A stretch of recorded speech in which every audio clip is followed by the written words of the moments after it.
অবৈধ ইউনূস ও তার এনজিও সরকার ৭১-এর গণশত্রু দেশদ্রোহী রাজাকারের দল জামায়াতকে মাথায় তুলতে গিয়ে এমন জায়গায় উঠাইছে যে তারা এখন এই দেশটাকে তাদের বাপ-দাদার তালুক মনে করছে। জামায়াতের সেক্রেটারি গোলাম পরোয়ার হঠাৎ করে ঢাকার মানচিত্র পাল্টে দেওয়ার হুঁশিয়ারি দিলেন। গতকালকে তার এই ধরনের একটি বক্তব্য সোশ্যাল মিডিয়ায় ঘুরে বেরিয়েছে। তিনি কি বলছেন তা কি আপনারা খেয়াল করে দেখেছেন? তিনি বলেছেন ১১ তারিখের মধ্যে যদি সরকার তাদের রাজনৈতিক দাবিগুলো মেনে না নেয় তাহলে ঢাকার চিত্র পাল্টা যাবে, মানে ঢাকার মানচিত্রকে পাল্টিয়ে দেয়া হবে। কেন ভাই, ঢাকার সাথে আপনাদের এত শত্রুতা কেন? ঢাকার চিত্র পাল্টানোর আগে আয়নায় নিজের চেহারাটা একবার দেখে নিন পরোয়ার সাহেব। ঢাকা কারো বাপ দাদার সম্পত্তি নয়।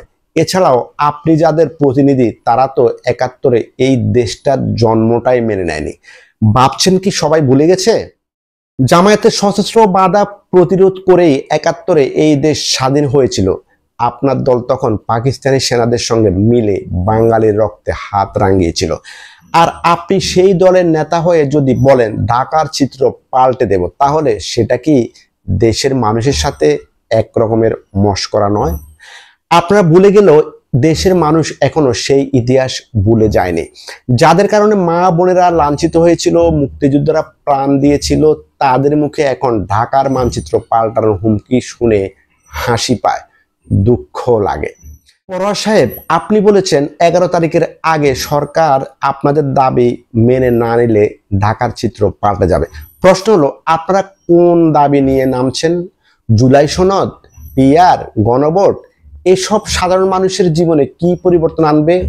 ঢাকায় আজ যে মানুষ রিক্সা চালাচ্ছে, রাস্তায় পণ্য বিক্রি করছে, যার ঘরে বাজার করার টাকা নাই, তার জন্য আপনারা কি করছেন?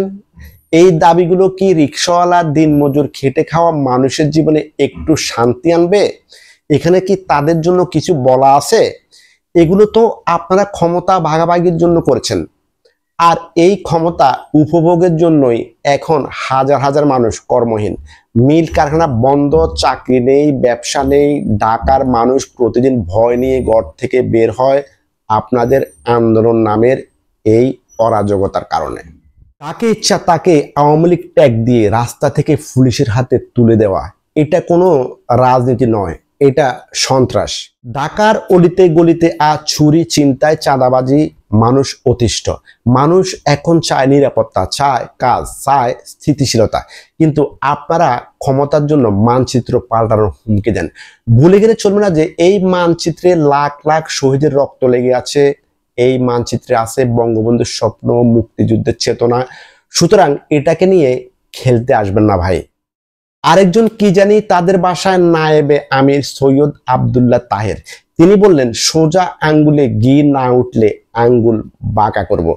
ঘি আমাদের লাগবে, ঘি নাকি তাদের লাগবে। ভাই আব্দুল্লাহ তাহের, এই বাসা দেশের মানুষ বরদাস্ত করবে না। এই দেশের ঘি খাওয়ার যোগ্যতা আগে প্রমাণ করুন।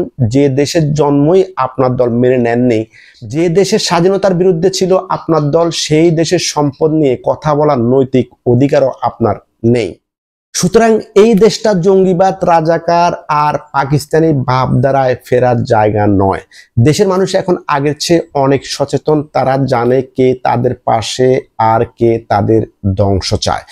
আপনারা চাইলে গায়ের জোর দেখাতে পারেন, কিন্তু সময়ের স্রোত সব মিথ্যাকে ধুয়ে মুছে জমজমের পানির মতো পরিষ্কার করে দেবে।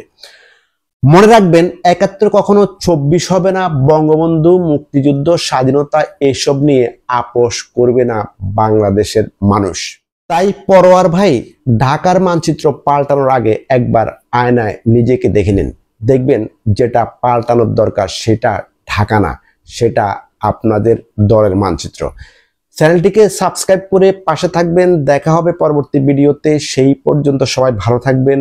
আল্লাহ হাফেজ।